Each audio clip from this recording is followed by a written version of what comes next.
Buenas tardes a todas. Bienvenidas a esta nueva edición de la Escuela Generosa. Quiero comenzar presentándoles a Milena Pérez. Milena nos está acompañando por primera vez en esta edición de la Escuela Generosa para signar en lenguaje de señas. Gracias, Milena, por el interés de acompañarnos y de insistirnos en la posibilidad, en esta posibilidad de abrir la escuela generosa a más mujeres interesadas de participar.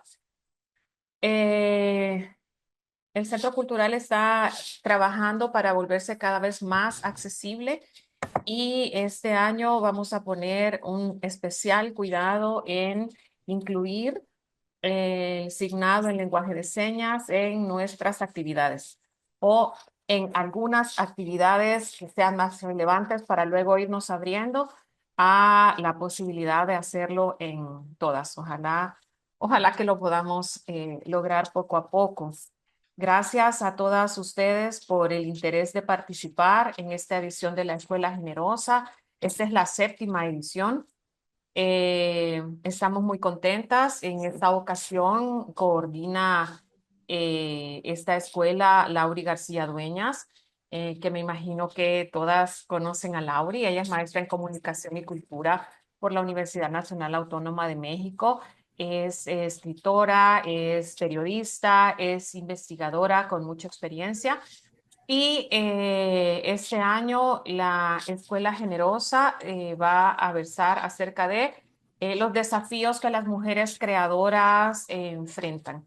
Bueno, creo que aunque no seamos artistas o creadoras, digamos, de productos culturales o artísticos, creo que muchas de nosotras nos vamos a identificar con los contenidos de esta edición de la escuela cuando nos enfrentamos a los desafíos, ¿verdad? De realizar o de desarrollar una profesión y al mismo tiempo ser mamás. Eh, bueno, en esta edición la escuela lleva por título Crear y Criar, Ser y Maternar. Y pues va a tocar todos estos temas, ¿verdad? Todos estos temas que nos atraviesan a las mujeres creadoras, profesionales o que tratamos Diagrama de mujeres. de Sí, correcto. dedicar dedicarnos también no solo a la maternidad, sino que también a otras actividades o profesiones. En esta edición nos acompañará en esta primera sesión Lauri García Dueñas, que es la coordinadora y nos estará acompañando en todas las sesiones. Y también en las siguientes estará Natalia Domínguez, que es artista salvadoreña, Daniela Rea, periodista, investigadora, y Marcela Zamora, cineasta. Eh, Todas ellas, bueno, con una carrera interesante, potente y que me imagino que muchas de nosotras ya conocemos. Así que bueno, vamos a comenzar. Voy a darle la palabra a Lauri. Como este primer año es, bueno, es la primera vez, mejor dicho, que estamos con el signado en lengua de señas. Espero que nos tengan un poco de paciencia. Esta es realmente también una sesión en la que estamos aprendiendo a utilizar las herramientas del Zoom y para este objetivo. Así que por favor, téngannos paciencia si fallamos en algún detalle. Eh, Ahora Lauri va a desarrollar su ponencia. Al finalizar, Lauri, vamos a tener un tiempo de preguntas y respuestas. Y voy a agradecer que si alguna de ustedes quiere participar, también comentarios o preguntas, respuestas, levante la mano con las opciones que da Zoom y luego le vamos a poner en una opción que le vamos a poner a compartir a la pantalla para que todas podamos ver, sea que alguien vaya a asignar o sea que alguien vaya a hablar. Eh, Agradecemos que todas tengan en estos momentos apagadas sus cámaras, pero al momento final de preguntas y respuestas que todos la puedan encender y que también tengan apagados los micrófonos. Así que muchas gracias, bienvenidas de nuevo y voy a dejarles con Lauri García Dueñas. Gracias, Lauri.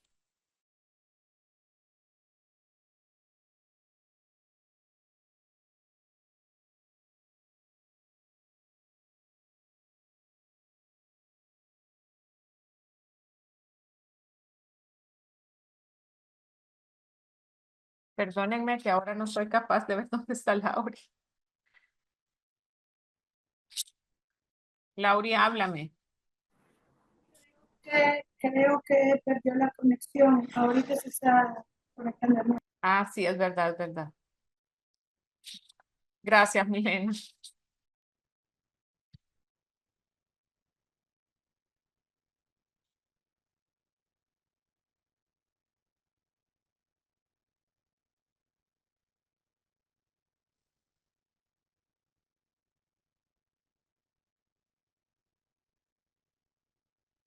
Denme un segundo que estoy intentando hacer que Lauri pueda estar con nosotras aquí. Gracias.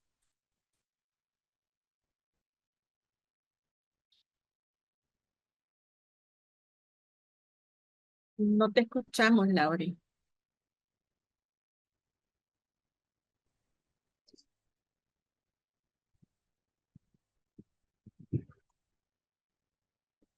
Si me escuchan así, Ahora sí.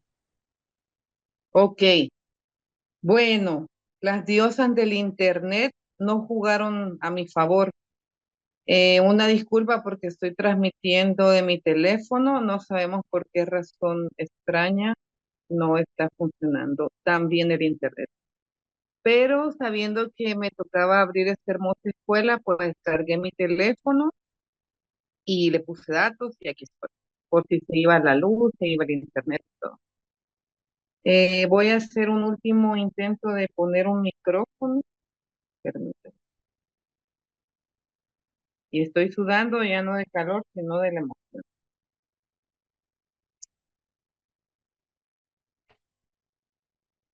Probando. Se escucha bien. Perfecto. Ah, ay, gracias. Bueno, entonces vamos. En primer lugar, agradecer al Centro Cultural de España la posibilidad de coordinar esta escuela. La verdad, cuando Mónica me invitó, pues es un sueño hecho realidad el que existe esta escuela y, y obviamente desde el primer momento dije que sí. Quienes me conocen y me han seguido un poco la pista, saben que a veces soy monotemática con este tema de las maternidades y los cuidados, pero no es de manera inconsciente, sino que ha sido adrede que he traído desde hace ya casi 9 años este tema a la palestra pública, porque es un tema que me atraviesa y que sé que atraviesa a muchas de nosotras.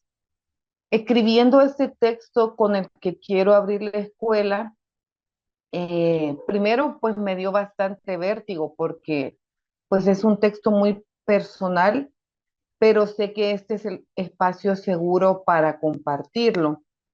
Y en segundo lugar, pensé sobre todo en quienes me iban a ver y a escuchar, eh, porque no quería ser excluyente de las mujeres que no han sido madres. Como he dicho en otros espacios, a pesar que mi activismo son las maternidades y los cuidados, reconozco que por la composición del tejido social actualmente muchas mujeres eligen no serlo y otras por cuestiones personales no han sido madres, ¿verdad? Entonces yo no quería que esta reunión, que este cónclave fuera exclusivo de las que somos madres eh, de infancias o de hijos e hijas e hijes más grandes. Quería también que estas sesiones conversaran con las hijas, porque no todas somos madres, pero sí todas somos hijas y también podemos reflexionar desde ahí. Otra compañera que está inscrita en la escuela me decía, bueno, pero yo no soy artista. Entonces, pero puedo participar en la escuela generosa. Y la respuesta fue sí, porque creo que todos los temas que vamos a tocar aquí, pues nos incumben a las mujeres también y por supuesto a los hombres, a las personas no binarias, a las hijas, a las madres, a las infancias, a las adultas mayores, a las mujeres con discapacidad, a las mujeres neurodivergentes. El tema de los cuidados nos atraviesa a todas, a todos, a todos, porque gracias a los cuidados, pues estamos con vida, gracias a que alguien que tal vez nos recordamos nos cambió los primeros pañales, nos acunó, eh, tal vez fue nuestra madre, tal vez fue una mujer de nuestra familia, pero también fueron otros brazos los que nos sostuvieron hasta el día de hoy. Entonces, con esta larga introducción, para quitarme los nervios, eh, inicio la escuela con un texto, porque yo dije, bueno, soy la coordinadora, empiezo la escuela, pero pues soy escritora y a mí cuando me piden cualquier cosa, pues yo escribo un texto. Entonces, espero que me estén escuchando bien. Sí, ¿Alguien me puede? Sí, ay, gracias. Es que estoy nerviosa. La mujer versus la madre. Maternar y maternarnos. Durante muchos años dije que no quería ser madre. Era y no cierto. Todas las mujeres que han sido madres se han arrepentido, aunque sea 3 segundos de su vida de serlo. Y quien lo niegue quizás miente un poco. Lo cierto es que tenía miedo de los cuidados, del estrés, de todo lo que después sucedió y predije. Mi hermana mayor fue madre a los 24 y mi hermano a sus 20 años. Yo devine madre hasta los 36. Fui testigo de cómo ellos se desvelaban, les costaba estudiar y trabajar, hacer los malabares que yo hice después. Desde los 12 años participé en la red de cuidados de mis sobrinos. Sabía lo difícil que era. Por eso cercené mi propio deseo hasta que mi deseo me alcanzó en el 2012, a los 32 años frente al Mar Caribe, exactamente en Tulum, Quintana Roo, en un viaje todo pagado en un festival internacional de poesía. Quiero ser madre. Me escuché pensar, sentir y desear. Y al decirlo y escribirlo acá, aunque eso fue hace 11 años, creo que es un pensamiento brutal que atraviesa toda nuestra vida. Cuando años antes decía que no quería ser madre, era porque quería estudiar un posgrado en el extranjero y dedicar mi juventud a viajar y escribir. Lo hice. Sabía que no se podían hacer las dos cosas, o sí, como lo hago ahora, pero con mucha dificultad. Y aquí quiero hacer un paréntesis porque eh, quiero decir que desde el materialismo histórico, para todas nosotras, las que somos madres y cuidadoras, es difícil cuidar y es difícil ser madre, pero las dificultades también no son las mismas. Claro que hay privilegios de distintos tipos y eso también hay que señalarlo. Cada experiencia materna es distinta. Dice mi psicoanalista que es muy complejo sostener nuestros deseos. Doy fe laica que así es. Como feminista sé la importancia de que la maternidad sea libre y deseada. No todas somos madres, pero todas somos hijas y eso nos une en la necesidad de exigir mejores condiciones socioeconómicas para poder elegir. Cuando mi deseo me alcanzó entre las aguas turquesas, yo tenía una pareja que no deseaba ser padre. Terminé esa relación y a mis 35 conocí al genitor de mis hijos. Parí 1 año y 1 mes después a mi primer hijo. Cuando devine madre, lastimosamente recibí todas las formas de violencia posibles de parte del genitor y la sociedad. Hasta entonces, sí había recibido acoso en ámbitos laborales, sí había tenido experiencias no agradables con respecto al género asignado, pero no, nunca había sentido tanta brutalidad de la violencia hasta que me convertí en madre. Violencia económica. A la semana de mi primera cesárea estaba corrigiendo trabajos de escritura creativa y a medianoche dije, no, esto no debería ser así. Violencia psicológica, violencia simbólica. El día en que recibí violencia física, llamé a un amigo abogado y empezó el proceso de separación. Soy artista, soy escritora, aunque quiera no puedo dejar de crear, de tramar, de organizar. Siento cosas, pienso cosas y las convierto en un poema, en un proyecto, en un ensayo, en una juntanza. No puedo hacer otra cosa. Y sí, cuando me convertí en madre, ese gran tema se coló en mi obra. He dicho en un texto, anda por acá mi editora de Calina, en uno de mis libros hay un verso que dice, mientras amamanto de noche, y me siento muy orgullosa de poder poner en un libro ese verso. Hay tres de mis poemarios que tienen esa impronta, una obra de teatro que me salvó de la locura del posparto y un podcast donde platicamos de maternidades e hijitudes, que se los recomiendo, que se llama Mamíferas. Pero sigo siendo mujer, no soy solo madre. Tengo deseos de mujer, deseos subrepticios, deseos secretos, anhelos, preocupaciones, miedos, sueños, planes. Tengo una vida privada y creativa aparte de mi labor como cuidadora. Soy pues una mujer artista racializada del sur global, de clase trabajadora y madre autónoma. Entre signos de interrogación, ¿soy privilegiada? Sí, porque pude tener una educación universitaria en un país donde muy pocas personas pueden ir a la universidad, pero también una existencia precarizada y autoexplotada, como dice Jung Chul Han, como muchas trabajadoras independientes. Las condiciones materiales para ser mujer, madre y artista y en Latinoamérica no están dadas. Por eso creamos las condiciones a golpe de nuestra obra, a golpe de talleres, de encuentros como este. Hacemos visible las invisibles, titánicas y larguísimas horas del cuidado.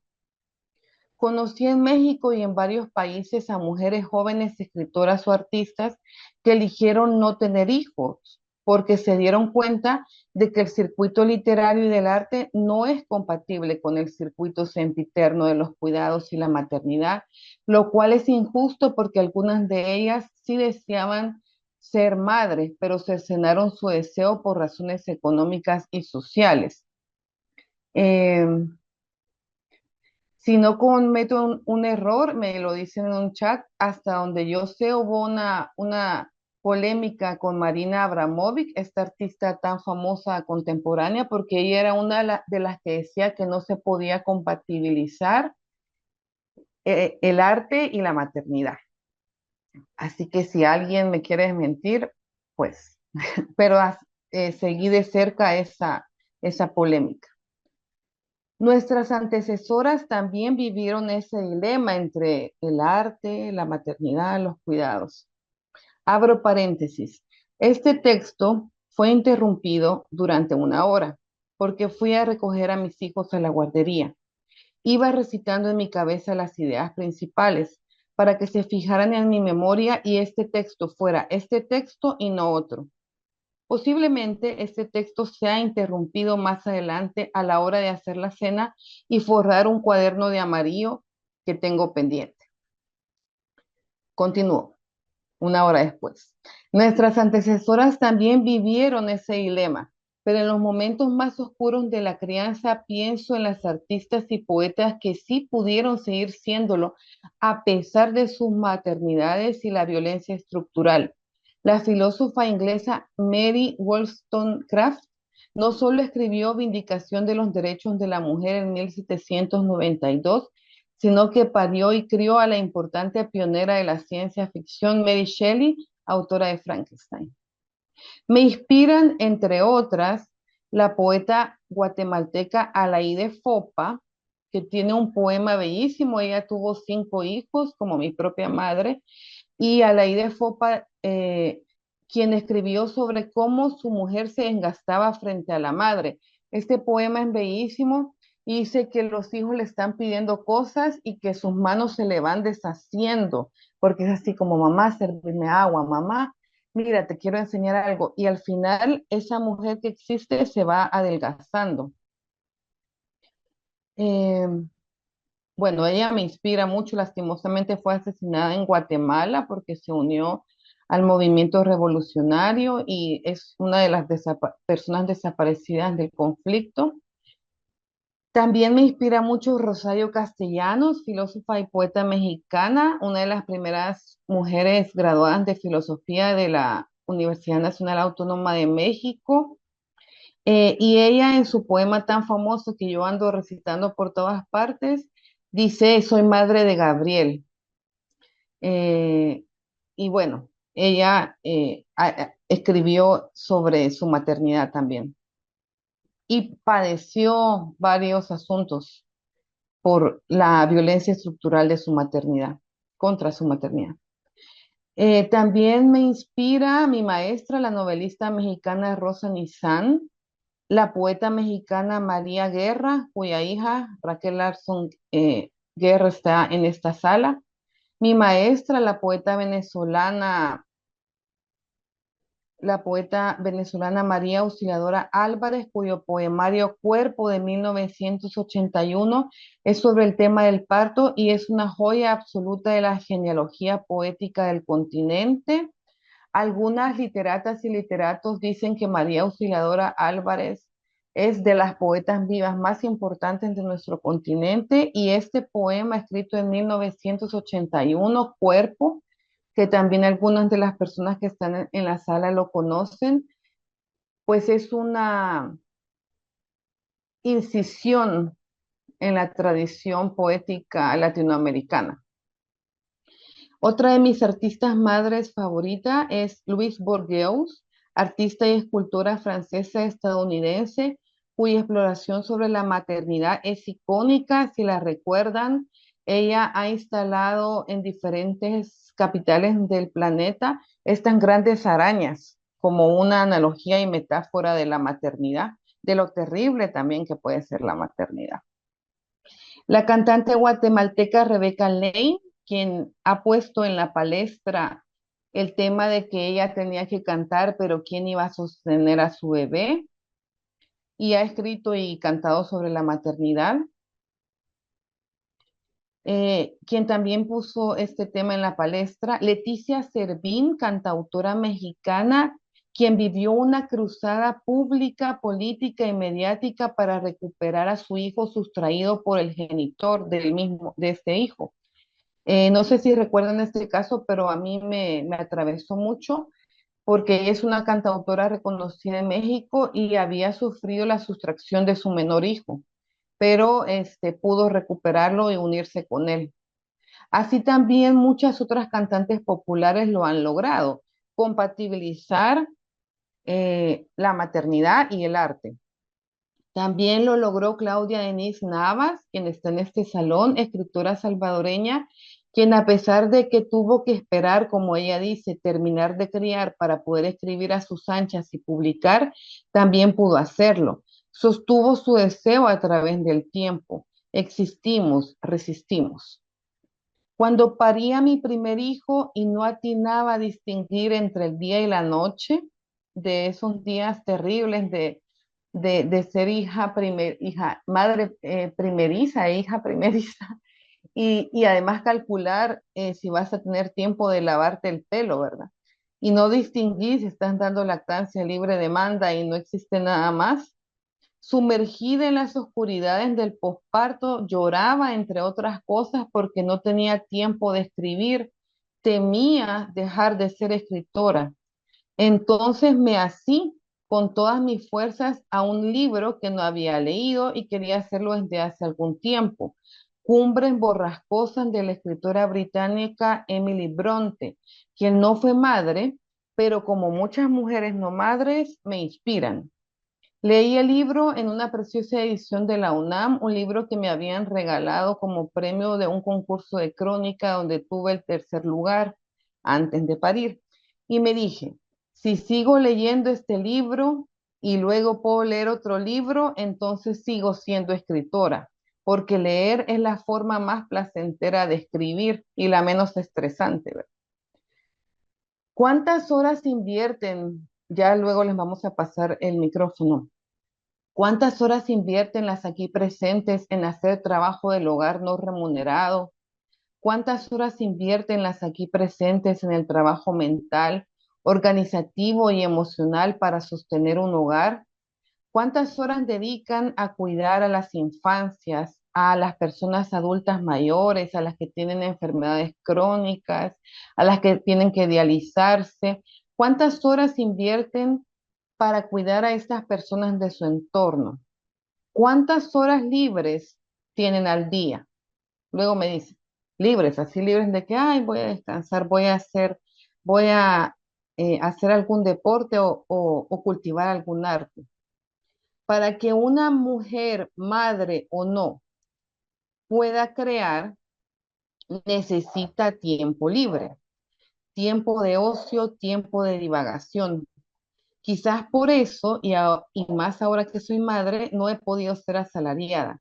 Realmente a mis 45 años, con un diagnóstico de hipotiroidismo y más responsabilidades de cuidado que horas al día, les soy honesta, no aguantaría mi jornada de cuidados y una de 8 horas seguidas por un trabajo remunerado. En El Salvador no hay un sistema integral de cuidados, mucho menos políticas de conciliación laboral.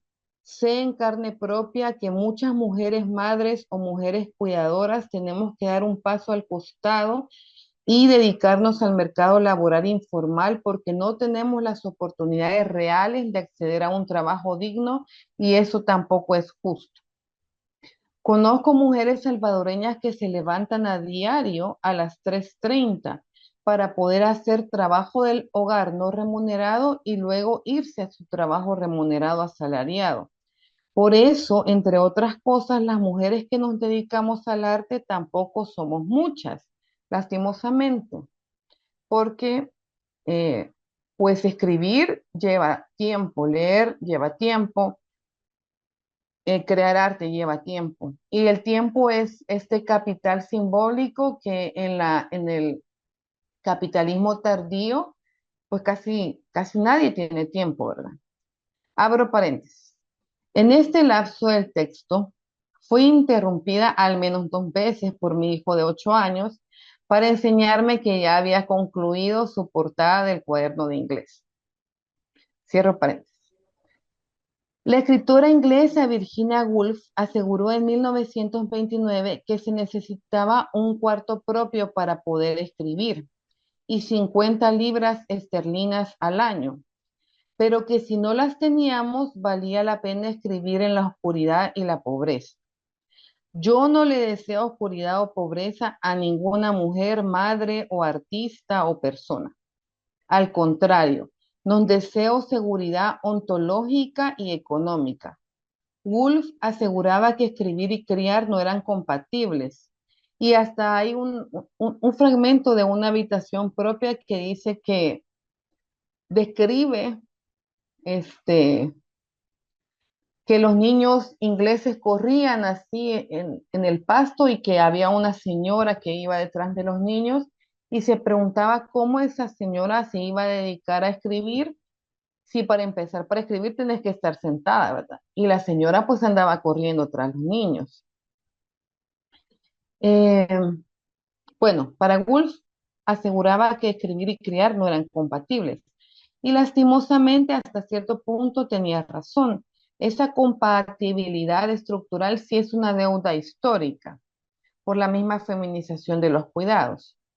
Gloria Anzaldúa, escritora chicana, estaba clara de que para las mujeres de clase trabajadora era muy difícil o imposible tener un cuarto propio. Imagínense en El Salvador del siglo XX y del siglo XXI, donde muchas familias viven en mesones, ¿verdad? Es un cuarto familiar.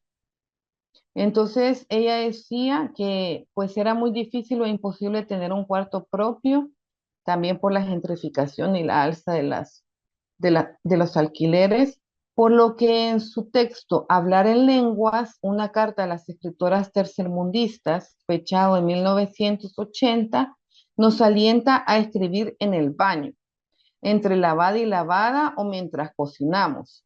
Mientras cae el patriarcado o lo tiramos, escribamos donde y cuando sea. Eh, una de mis amigas escritoras, gran poeta, Eva Cabo, española, me escribía cuando tenemos hijos más o menos de la misma edad y me escribía y me decía, Lauri, ya no puedo escribir. Y yo le dije, Eva, agarra un cuaderno y escribe una línea a diario, una línea, así. Y pasaron los meses y me dijo, Lauri, seguí tu consejo, todavía soy escritora porque ya se me juntaron las líneas. Y yo le dije, pues sí, inspiradas en Gloria Alzandúa. Olvídate del cuarto propio, escribe en la cocina, enciérrate en el baño, escribe en el autobús o mientras haces fila en el departamento de beneficio social o en el trabajo durante la comida, entre dormir y estar despierta. Yo escribo hasta sentada en el excusado. No hay tiempos extendidos con la máquina de escribir a menos que sea rica o tengas un patrocinador. Puede ser que ni tengas una máquina de escribir. Mientras lavas los pisos o la ropa, escucha las palabras cantando en tu cuerpo. Cuando estés deprimida, enojada, herida, cuando la compasión y el amor te posean, cuando no puedas hacer nada más que escribir. Y bueno, también quienes me conocen, siempre les estoy diciendo a las mujeres, escriban.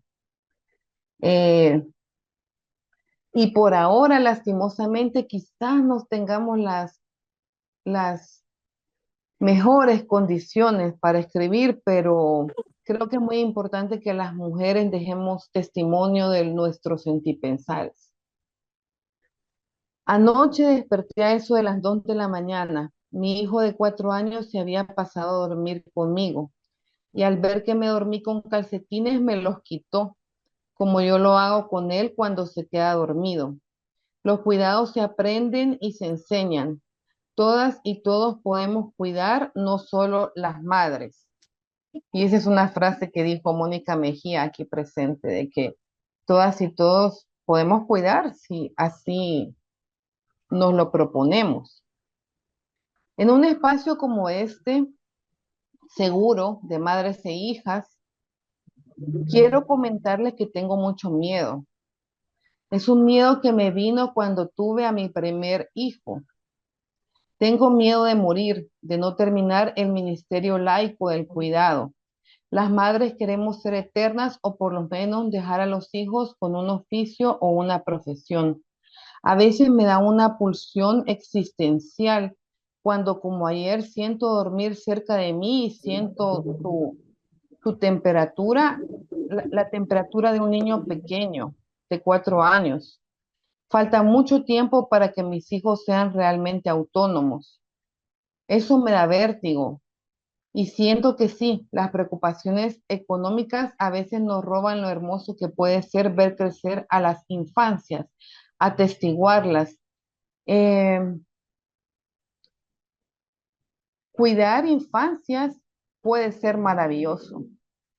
Y creo que a veces el sistema en el que estamos imbuidas nos roba esos pedacitos, porque estamos pensando en eso, en la comida, en pagar las cuentas.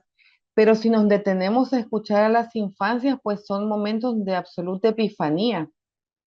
Eh, en este momento, eh, quería hacer un breve paréntesis para contarles que uno de los mejores trabajos que he tenido ha sido poder facilitar talleres de poesía en centros de reclusión social en México, en la frontera con Estados Unidos, en Acapulco y en Ciudad de México.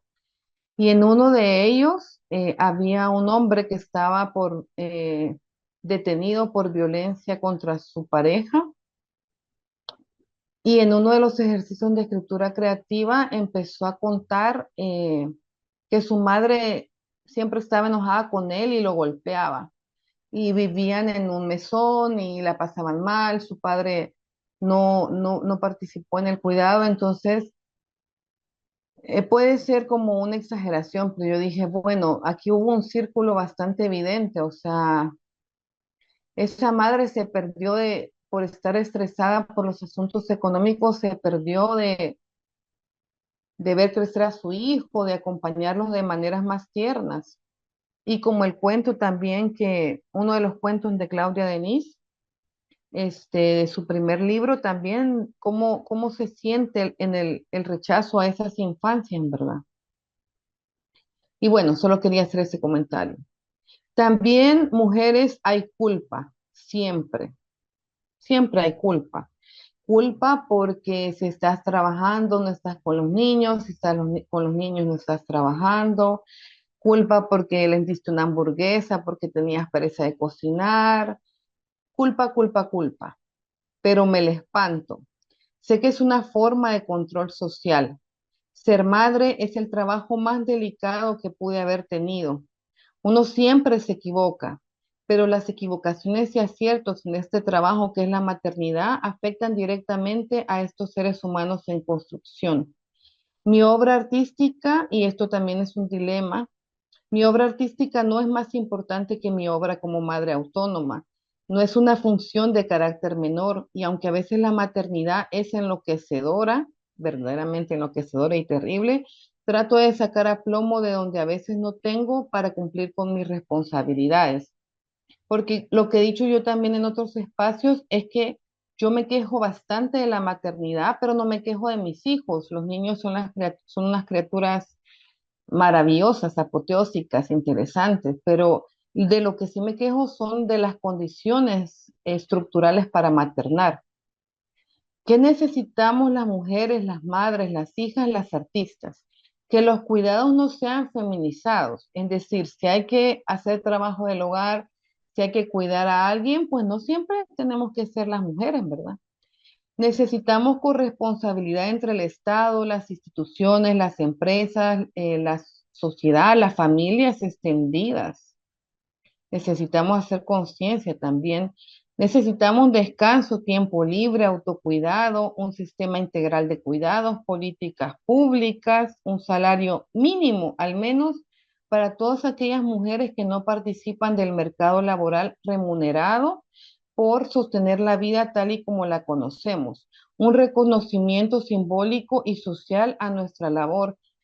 De los oficios más importantes del mundo son las famosas amas de casa y las trabajadoras del hogar, las enfermeras, las cuidadoras, las niñeras, las maestras de preescolar, o sea, esos son los oficios más increíbles y son los socialmente más minimizados, hasta en los chistes, ¿verdad? Necesitamos programas técnicos y universitarios de arte que sean públicos y gratuitos, becas para artistas, residencias artísticas para artistas, madres o hijas, premios con dinero en efectivo, mesas abundantes y bien servidas y largas sobremesas. Necesitamos justicia social, reconocimiento económico y social al trabajo artístico.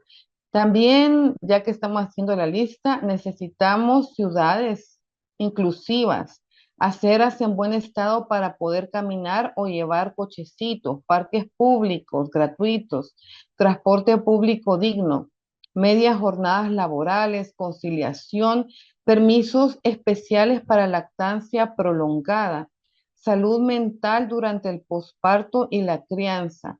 Poner el tema en la mesa como hoy lo hemos puesto. A ti, mujer que no deseas ser madre, te valido y te abrazo. A ti, mujer que no has podido ser madre y querés ser mamá, te valido y te abrazo.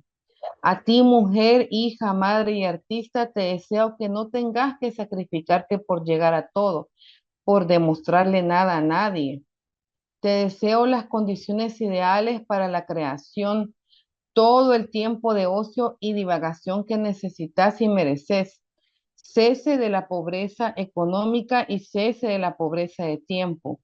Deseo no solo que cuidemos, sino que también nos cuiden. Deseo esta red y la aplaudo. Maternar y maternarnos, Mónica. Amigas, compañeras, maternar y maternarnos. La utopía sea para nosotras. Y bueno, ese es mi texto con el que quería iniciar esta tarde. Mil gracias, Lauri. La verdad es que nos traspasan tus palabras. Intentaremos poner nuestro granito de arena, ¿verdad? Para que los apapachos entre mujeres existan y podamos estar ahí para ayudarnos entre todas.